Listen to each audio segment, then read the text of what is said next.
Okay. All right, I have Andrea here, who is a graduate of our 100-hour Steel Mace Vinyasa teacher training, and I'm so excited to sit down and talk with you about your experience. Andrea, tell us a bit about kind of what you do, what your career path is or was before you came to the teacher training, and kind of where you're at now. Okay. So when I discovered that I was going to train you before I trained with you, I was a full-time yoga teacher pre-COVID. I had been teaching yoga for about 15 years. I did lots of certifications, I started with Yoga Works. So before there was even a Yoga Alliance, I got certified through Yoga Works years and years ago. And then I did various certifications in kind of the yoga movement world throughout my tenure as just a full-time yoga teacher. Right before COVID hit, about 6 months before COVID hit, actually it might have been a little sooner, I discovered the steel mace, and I bought a steel mace. I had no idea how to use the steel mace, but it really intrigued me. It was something that was different, and it had just kind of a different vibe. And so I started researching online, and I found you before I even started using the mace. And I remember contacting you and you telling me that you were working on getting together a certification, and just to kind of stay tuned with you online. And I was like, cool, that's, it's going to happen. And I started kind of using it locally with a trainer, but I didn't really know anything about it. So I worked with it for about 6 months to a year before I landed in your teacher training. And then I made the decision to sign up with you. It just kind of came up and I was ready, and we had all this opportunity of time, right? With COVID, everything had shifted. I wasn't working at full time at a studio. And so I was able to come in and do the training with you guys. So pretty much just yoga background, some other kind of movement, right? Because it's Ashtanga yoga. So it's a little different than a Vinyasa flow class, but that was really my base. Awesome. And what was missing for you when you started the teacher training? Like, what were you hoping to implement or change about your business or about just how you run privates? Like, what did you come to the training for? What was missing? Well, it was really more personal than business oriented. It ended up being a huge gain business wise for me in the end, but it was more personal development. I really wanted to learn how to incorporate the Mace into my practice, how I can use it to kind of help me build stronger a sense of movement. I felt that it could be a really useful tool for personal practice. And then as I started thinking about it more, it made sense to kind of build a menu or kind of have lots of different options for clients to not just have yoga, right? Because you pigeonhole yourself into one thing, and then you lose opportunities to serve people in many different ways. And so it evolved as I got more into the program with you, and you shined so many lights for me as the program went on. But when I first arrived, it was more of a personal growth experience for me. I just wanted to learn more about the Mace. Awesome. Cool. So you do a lot of private one-on-one sessions. How has it been going just implementing Steel Mace Vinyasa and Steel Mace HIIT work into your private training clientele? It was a huge win. I mean, there's been a lot of wins for me since I have graduated from your training, but just being able to kind of hand somebody this unique tool, right? Because it's so unique. So nobody knows what it is. And so right off the bat, people are very curious and intrigued. And then really show them how they can use it and implement it to not only make them stronger, but to make them more mobile. I think that's been the biggest thing, is to use the tool for mobility gains outside of a yoga practice, outside of that kind of a standard Eastern practice. It's very empowering. It's very strong. It makes us feel like there's some kind of ancestral connection to this tool. It's just become a very empowering way to interact with my clients, and it's cool. It makes people feel fierce and strong, and it just brings a whole other level. And I find it different than yoga in the sense that when people practice yoga, they already have an aversion to it. I can't do yoga. I'm not flexible enough for yoga. I'm not able to sit and contemplate. My mind is too crazy. But when you hand them a steel mace, they're like, oh, this is cool. It gives the mind something to focus on. And so it creates an automatic kind of acceptance of trying something without having an aversion to it right off the bat. So it's been great. Sweet. And you are one of our teachers that came into the training with not a whole lot of strength training background, but you went through the training, you learned all the HIIT protocols. How would you say that experience was with just learning kind of the mind of a trainer, kind of hybridizing the strength and the yoga? Yeah, it was a game changer because I didn't come in feeling like I was a coach. I felt like I was just a yoga teacher, right? So I'm just teaching people movement.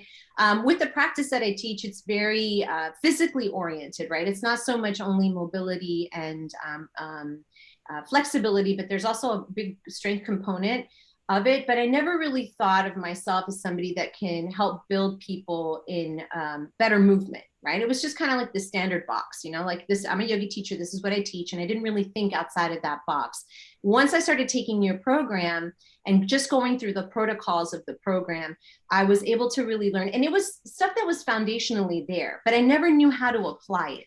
It's kind of like I had the nuts and bolts of it, but I didn't have the roadmap. Like I didn't really have the puzzle pieces were there, but I didn't have the picture to follow to put the puzzle together.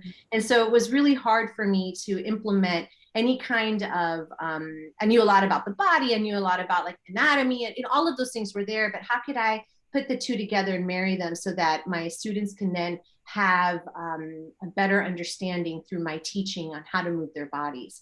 And so that was a really big thing, like just kind of mentally changing from yoga teacher to movement coach, right? And, that shift was really big. I started seeing myself in a new light and having that confidence to kind of bring that to the table for my clients. Oh, I love it. I remember just as you were coming in, transitioning, week by week, month by month, and those little wins of, transitioning and seeing yourself in a different light. And that's exactly what our program is all about. So I'm stoked that you were able to take that away. Yeah. What's one of the biggest things that stood out to you with working with me? Well, I think that what happened with us was you really helped me visualize a different point of view. It was almost kind of like in a way that I felt like I was a yoga teacher and I had so many years of experience, in that background. You helped me break through these patterns of thinking that I had where I was like, okay, I'm going to get really good at a yoga teacher, but I reached a ceiling. And I couldn't figure out how to break my ceiling. Like, where do I go from here? And you came in and you gave me all of these ideas. It's like the mindset work was a huge thing. And I'm still working on that. It's kind of like I don't feel like I've captured that as much as I could. So I keep going back to the videos, like your mindset videos and listening to that whole program, because there's so many little things, mindset work that you give. And the coach's voice, using certain terminology, not asking people to do things, but directing them in a very succinct way. I find that, and I still work on that all the time. And I still have you in the back of my head thinking about like the terms that I use, direction, body part movement, direction, like don't put any extra in, let people kind of figure their way out in their movements and feel themselves and don't take them out of a somatic state. So there was lots of things that you kind of clicked the light on. I feel like it was a light switch that you just went into my house and went bing, bing, bing, bing, bing, and turned on all these lights for me to kind of be like, oh, I have all of these things that I can use. How can I apply them? And I still feel myself. I go back to my manual all the time. I go back to the videos all the time. The primal, manual that I printed out for our workshops together. I go back to that often. I read, it's just kind of, I feel like the well is never ending. Like the knowledge is there and I want to keep on kind of picking it apart and see what can I implement? What made sense? What doesn't, so it's very interesting. The whole way that I continue to go back to this program, that I never went back to any of my other teacher trainings. Once I was done with the training, I moved forward from that. I don't really go back. So that just goes to show how much I still have. There's still so much there that I can pick apart. So it's really cool. Yeah, and that's why we give you guys those prerequisite courses for life. A lot of our coaches still go back, even if they've been teaching 5 to 9 years. Coach Bethany, she's always like, I'm going back to my manual or to my videos. And it's just a good refresher to kind of have the language in there and how to coach it. What stood out to you about working with the Flowshala Facilitator team or just any of the Flowshala coaches, the team overall? They were so great. And they're so different. That's what I loved about them, is each one brought kind of a different energy. My coach was Brenna, and I love her because she she's so young, right? And so you look at a young woman and you're like, okay, well, I've had all these experiences in my life, and this young woman has different experiences, and how are we going to connect, right? Where's the middle ground? And I found her to be extreme, like this old soul that was making me think about all of these things that I hadn't really even thought about. You can tell that she has had hardship in her life and that she's overcome a lot of things and that she's still evolving, right? She's still processing and evolving. And it makes her very relatable. And there was this way of her, the accountability, right? It's like you almost, it was like, oh snap, I have to do this because I know that Rena is, she's going to hold me accountable for this. I really have to like show up for her. I remember when I would do movement labs and it was her, I'm like, oh God, she's going to like ask me all these questions. And I never really felt like that because I've always felt like I was the teacher of teachers. When you're a teacher of teachers, you're like, whatever, I'll be able to wing this. I know all this information. I remember I'd look at him like, and she would have the most basic things on the movement labs. And I'm like, oh, I know this isn't going to be, it looks basic, but she's not, it's not going to be basic. It's going to be really challenging. And she had this amazing, or has this amazing way of taking really simple movements and making them very complex and making you think about them in all different facets, right? It's not just ripping the floor apart, but how are you creating tension up from the soles of the feet, up through the pelvis, up through the crown of your head? How are you connecting all those parts? So I felt very empowered by her. And I always cried when I did the one-on-ones. I really didn't like that because I would tell her, I'm not going to cry this time. And by the end, I'm like, oh, I don't know why I'm crying. So she was drawing things up that needed to come up to the surface. So that was great. And then I worked a lot with Xander, and I felt that his energy is just like this, like welcoming and warm and just so grateful and so kind and so loving. Like I felt this immense love and acceptance from Xander. Every time I did movement labs with him, or we even emailing back and forth when we would email, it was always just a pleasure to speak with him and to interact with him. He has such a way of making everybody feel like they can. Right? There is like this, you got this, I see you, I'm holding space for you. That was amazing. You did great. Even if you felt like you did terrible, by the end of movement lab, he would be like, that was awesome. And then I'm going to tell you what you can work on. And even when it was like the stuff that you can work on, it was in such a loving way that you didn't feel like he was, critiquing you in such a bad way. So it really was empowering. And they're really the two. I worked with Roxanne a little bit also. She was great. I felt that she was more like, her and I were more like one-on-one, like same kind of vibe, very empowering, but we're almost relatively the same age, I think. And so it was a different vibe than working with the younger coaches. I really enjoyed very much working with the coaches there. That's awesome. Thank you so much for giving that feedback. I'm sure Xander and Rena will be delighted to hear that. What have you gained so far? So now you've been graduated for a few months, and now you did finish your manual with us. Do you want to tell us a bit about what you left the program with, the tangible? Yes. Well, the tangibles, there's so many. The ability to create a program. I never thought to create a program. I've done teacher training. So I've done program work to train teachers to teach yoga, but I never thought to create a program for my clients. It wasn't something that was ever on the radar for me. So that was a huge tangible takeaway for me. The ability to kind of sit and put things together. So I had all of these things that you had given, all of these manuals. And I remember when I started thinking about my program, I'm going to make this program huge so that then I can pick it apart. That's why I did it so like such an elaborate start, because then I can take it and piecemeal it from there. I'm like, all right, from here, I can do a 3-week program. From here, I can take it and do a 4-week. I can condense it down. I can make it bigger. And one of the things that I remember you saying during our seminars was, this is constantly a work in progress. Like I'm always revising these tools, these applications, these programs. And I'm thinking to myself, this isn't it. This isn't the finished product. What do you mean? Like I'm holding this manual. It's like 700 pages long. How can you And you're like, no, I picked this and I use this. And then I started seeing this theme, throughout all the manuals. I'm like, this is so smart. There's so much you can do when you have so you build the roots, and then from the roots, you can grow different plants. And so the program was a huge thing, because now what I do is that's my kind of the stock of the soup for all of the things that I do. right? If I'm working with a group, I do program work with them. I put them through a 3 or 4 week protocol, and then we evolve from there. And it gives people a tangible. And that was one of the things I never had. I never had that tangible. And one of the first meetings you and I had, you said, people love to have these tangible kind of outcomes. Like, this is what you got for 4 weeks worth of work.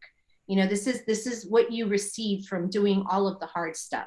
Instead of it being so ethereal, like, you're going to feel better in your body, and you're going to have more consciousness, and you're going to have a more pleasant attitude or more patience, which we all want, right? But it's not like this tangible thing, like your 360s will be so much, 50% improved without a doubt if you follow this protocol. And so I really got a lot out of that.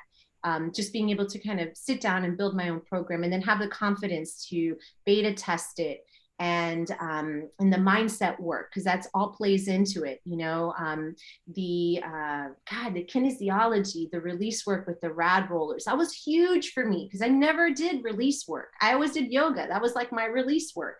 And then I started laying on these rollers. I'm like, oh, I'm putting I'm subscapularis, but I feel it at the bottom of my feet. Why is this happening? And so I started to unravel that box. And now I use a lot of those things with my clients. And so, I feel like for the amount of, it is a lot of work, right? The program is a lot of work. It takes a lot of time. It's a financial investment.